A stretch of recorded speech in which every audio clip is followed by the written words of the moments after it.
안녕하세요. 오늘은 이더리움 RPC 엔드포인트 접근 및 테스트 완벽 가이드를 시작하겠습니다. 이더리움 노드와 통신하기 위한 JSON RPC API의 기초부터 실전 테스트까지 컬과 웹3.js를 활용하여 블록체인 데이터를 조회하는 방법을 배워보겠습니다. 오늘 내용에는 퀴즈 10개가 포함되어 있으니 끝까지 집중해주세요. 오늘 배울 내용을 살펴보겠습니다. 첫째, 서비스 포트 확인하기. 둘째, JSON RPC API 기초. 셋째, 예스블락 넘버 호출 테스트. 넷째, 에스게트 밸런스로 잔액 조회. 다섯째, 컬로 RPC 호출하기. 그리고 마지막으로 웹3.js와 이서즈 JS 연결 테스트입니다. 차근차근 함께 알아보겠습니다. 먼저 RPC가 무엇인지 알아보겠습니다. RPC는 리모트 프로시저 콜의 약자입니다. 쉽게 말해 원격 서버에 있는 함수나 프로시저를 마치 내 컴퓨터에서 실행하는 것처럼 호출할 수 있게 해주는 프로토콜입니다. 이더리움에서는 노드와 통신하기 위해 JSON RPC를 표준으로 사용합니다. JSON 형식으로 데이터를 주고받기 때문에 이해하기 쉽고 다양한 프로그래밍 언어에서 활용할 수 있습니다. 이더리움 노드는 기본적으로 두 가지 포트를 사용합니다. HTTP RPC는 8545번 포트를 사용하고 부사킷은 8546번 포트를 사용합니다. HTTP는 일반적인 요청 응답 방식으로 동작하고 부사킷은 실시간 양방향 통신에 적합합니다. 예를 들어 새 블록이 생성될 때 알림을 받고 싶다면 웹부사킷을 사용하면 됩니다. 대부분의 단순 조회 작업은 HTTP RPC로 충분합니다. 이 코드는 리눅스에서 이더리움 노드에 RPC 포트가 열려 있는지 확인하는 명령어입니다. 네트스태트 명령어의 톨은 옵션을 사용하면 현재 열린 포트 목록을 볼 수 있습니다. 그래프로 8545를 필터링하면 HTTP RPC 포트 상태를 확인할 수 있습니다. SS 명령어도 동일한 용도로 사용됩니다. NC 명령어는 실제로 해당 포트에 연결이 되는지 테스트합니다. GB 옵션을 사용하면 연결 결과를 상세하게 보여줍니다. JSON RPC 2.0은 이더리움 노드 통신의 표준 프로토콜입니다. 모든 요청에는 4가지 필수 필드가 있습니다. JSONEF 필드는 프로토콜 버전을 명시하며 항상 2.0입니다. 메서드 필드는 호출할 메서드 이름입니다. 퍼럼즈 필드는 메서드에 전달할 매개 변수 배열입니다. 마지막으로 ID 필드는 요청을 식별하는 고유 번호입니다. 이 4가지만 기억하면 어떤 RPC 호출도 할 수 있습니다. 이것이 이더리움 JSON RPC 요청의 기본 구조입니다. JSONEF는 2.0으로 고정됩니다. 메서드에는 예스블락 넘버처럼 호출할 메서드 이름을 적습니다. 퍼럼즈는 이 예제에서는 빈 배열이지만 메서드에 따라 필요한 매개 변수를 넣습니다. ID는 요청과 응답을 매칭하기 위한 식별자입니다. 모든 이더리움 RPC 호출은 이 형식을 따릅니다. S블락 넘버는 현재 블록체인의 최신 블록 번호를 조회하는 메서드입니다. 이 메서드는 별도의 파라미터가 필요 없어서 노드 연결 테스트에 가장 많이 사용됩니다. 반환값은 16진수 문자열로 제공됩니다. 예를 들어 0xtend4f6 이와 같은 형태입니다. 이를 실제 블록 번호로 사용하려면 10진수로 변환해야 합니다. 이 예제는 컬을 사용하여 현재 블록 번호를 조회하는 방법입니다. X 포스트 옵션으로 포스트 요청을 보냅니다. H 옵션으로 컨텐트 타입 헤더를 어플리케이션 JSON으로 설정합니다. D 옵션 뒤에 JSON RPC 요청 데이터를 넣습니다. 응답으로 리절트 필드에 0xtend4f6 이와 같은 16진수 블록 번호가 반환됩니다. 이 값을 10진수로 변환하면 실제 블록 번호를 알 수 있습니다. 이더리움 RPC 응답의 숫자 값은 모두 16진수 문자열입니다. 앞서 본 0xtend4f6를 10진수로 변환하면 1758만 4494가 됩니다. 자바스크립트에서는 파워신트 함수를 사용하면 됩니다. 파워신트 괄호 안에 16진수 문자열과 16을 넣으면 쉽게 변환됩니다. 0x 접두사를 보면 16진수라는 것을 알 수 있습니다. 이 변환은 이더리움 개발에서 매우 자주 사용되니 꼭 기억해두세요. SGET 밸런스는 특정 주소의 이더리움 잔액을 조회하는 메서드입니다. 이 메서드는 두 개의 파라미터가 필요합니다.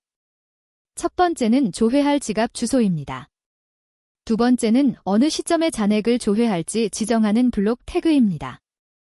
레이터스트를 사용하면 최신 블록 기준 잔액을 조회합니다. 반환값은 웨이 단위의 16진수 문자열입니다. 이 예제는 특정 주소의 현재 이더리움 잔액을 조회하는 컬 명령입니다. 메서드는 SGET 밸런스입니다.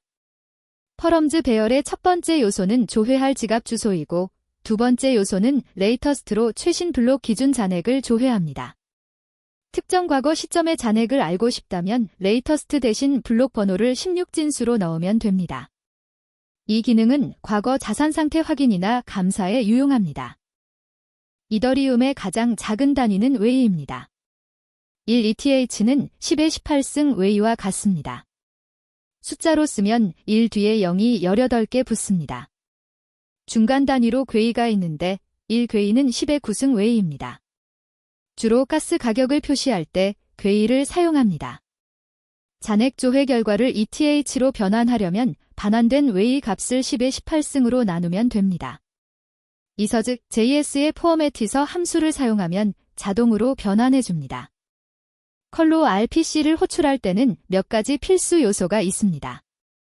먼저 X포스트로 HTTP 포스트 메서드를 사용해야 합니다. H 옵션으로 컨텐트 타입 헤더를 반드시 어플리케이션 JSON으로 설정해야 합니다. 이 헤더가 없으면 노드가 요청을 제대로 파싱하지 못합니다. D 옵션으로 JSON, RPC 요청 데이터를 전송합니다. 이 세 가지만 기억하면 컬로 어떤 RPC 호출도 할 수 있습니다. 이 코드는 컬 명령어의 각 옵션을 상세하게 설명합니다. X포스트는 HTTP 포스트 메서드를 사용하겠다는 의미입니다. GET 요청이 아닌 포스트 요청으로 데이터를 전송합니다. H 옵션 뒤에 컨텐트 타입 헤더를 설정합니다. 어플리케이션 JSON은 데이터가 JSON 형식임을 알려줍니다. D 옵션 뒤에 실제 요청 데이터를 넣습니다. 마지막으로 RPC 엔드포인트 URL을 지정합니다. 웹3.js는 이더리움과 상호작용하기 위한 가장 오래된 자바스크립트 라이브러리입니다. npm install 웹 3명령으로 설치할 수 있습니다. HTTP 프로바이더를 통해 노드에 연결하고 다양한 메서드로 블록체인 데이터를 조회하거나 트랜잭션을 전송할 수 있습니다. 이더리움 재단에서 공식적으로 관리하는 라이브러리로 풍부한 문서와 커뮤니티 지원이 장점입니다. 이 코드는 웹3.js를 사용하여 이더리움 노드에 연결하고 블록 번호를 조회하는 예제입니다. 먼저 require로 웹3를 불러옵니다. 그 다음 new 웹3 안에 HTTP 프로바이더를 생성하여 연결합니다. URL에는 프로토콜과 포트를 포함한 전체 경로를 입력합니다. 웹3 get 블락 넘버 메서드로 현재 블록 번호를 조회합니다. 비동기 함수이므로 await을 사용합니다. 이서즉 JS는 웹3.js의 대안으로 떠오른 라이브러리입니다. 가장 큰 특징은 프로바이더와 사이너를 분리한 설계입니다. 프로바이더는 읽기 전용 블록체인 접근을 담당하고 사이너는 트랜잭션 서명 권한을 담당합니다. 이 분리로 개인키 노출 위험을 줄여 보안성을 높였습니다. 또한 번들 크기가 작고 타입스크립트를 네이티브로 지원하는 것도 장점입니다. 이 코드는 이서즉 JS를 사용하여 노드에 연결하고 데이터를 조회하는 예제입니다. require로 이서즈를 불러옵니다. JSON RPC 프로바이더를 생성하여 노드에 연결합니다. get 블락 넘버로 블록 번호를 조회하고 get 밸런스로 특정 주소의 잔액을 조회합니다. 특히 포어맷에서 함수를 사용하면 웨이 단위의 잔액을 자동으로 ETH로 변환해줍니다. 코드가 직관적이고 간결한 것이 이서즈 JS의 장점입니다. 외부에서 노드에 접속하려면 추가 설정이 필요합니다. 게스 실행 시 HTTP 애드레스 옵션을 0.0.0.0으로 설정해야 합니다. 기본 값인 127.0.0.1은 로컬 접속만 허용하기 때문입니다. 하지만 모든 IP에서 접속을 허용하면 보안 위험이 증가합니다. 반드시 방화벽을 설정하여 허용된 IP만 접근하도록 제한해야 합니다. CORS 설정도 함께 검토하세요. 이제 첫 번째 퀴즈입니다. 이더리움 노드의 기본 HTTP RPC 포트와 웹사키트 포트의 조합으로 올바른 것은 무엇일까요? 첫째, HTTP 8080, 웹사키트 8081. 둘째, HTTP 8545, 웹사키트 8546. 셋째, HTTP 3000, 웹사키트 3001. 넷째, HTTP 8546, 웹사키트 8545. 잠시 생각해 보세요. 정답은 2번, HTTP 8545, 웹사키트 8546입니다. 이더리움 노드는 기본적으로 HTTP RPC용으로 8545번 포트를, 웹사키트용으로 8546번 포트를 사용합니다. 이는 게스, 빗소 등 대부분의 이더리움 클라이언트에서 표준으로 사용되는 포트 번호입니다. 두 번째 퀴즈입니다. JSON RPC 요청 구조에서 필수적으로 포함되어야 하는 4가지 필드의 조합으로 올바른 것은 무엇일까요?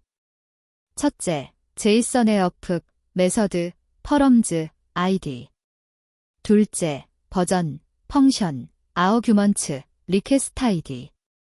셋째, 프로토콜, 액션, 데이터, 타임스탬프. 넷째, RPC, 콜, 퍼레머터즈, 시퀀스. 어떤 것이 맞을까요? 정답은 한 번, 제이선의 어프, 메서드, 퍼럼즈, ID입니다. JSON RPC 2.0 요청은 반드시 이 4가지 필드를 포함해야 합니다.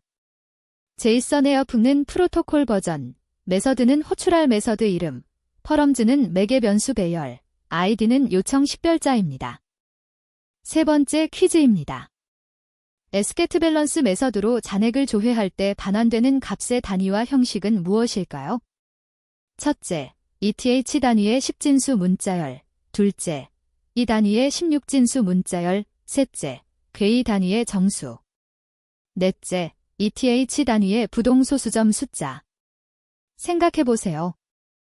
정답은 2번, 이 단위의 16진수 문자열입니다. SGET 밸런스는 웨이 단위의 16진수 문자열을 반환합니다. 웨이는 이더리움의 가장 작은 단위로 1ETH는 10의 18승 웨이입니다. 결과값을 ETH로 변환하려면 16진수를 10진수로 변환한 후 10의 18승으로 나눠야 합니다. 네 번째 퀴즈입니다. 컬 명령어로 이더리움 RPC를 호출할 때 반드시 설정해야 하는 컨텐트 타입 헤더 값은 무엇일까요? 첫째, 텍스트 플레인.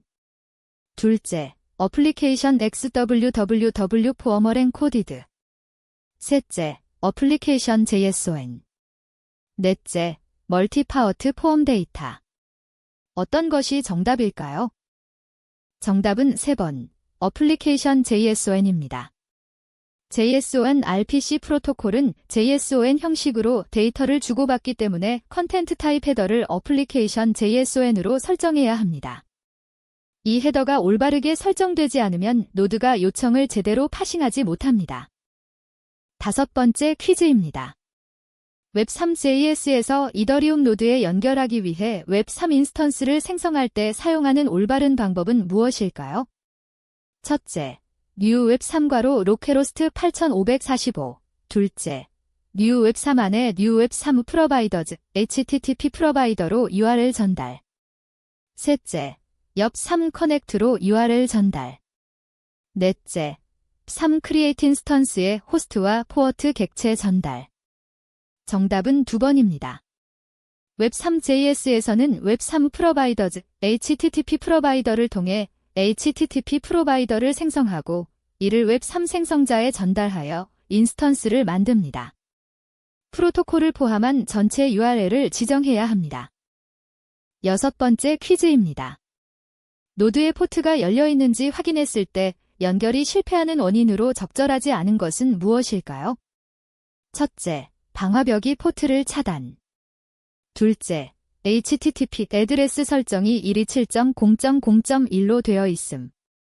셋째, JSON RPC 버전이 1.0으로 설정. 넷째, 노드 프로세스가 실행되지 않음. 정답은 3번, JSON RPC 버전이 1.0으로 설정입니다. JSON RPC 버전은 요청 시 클라이언트가 지정하는 것이며 노드 설정과는 무관합니다.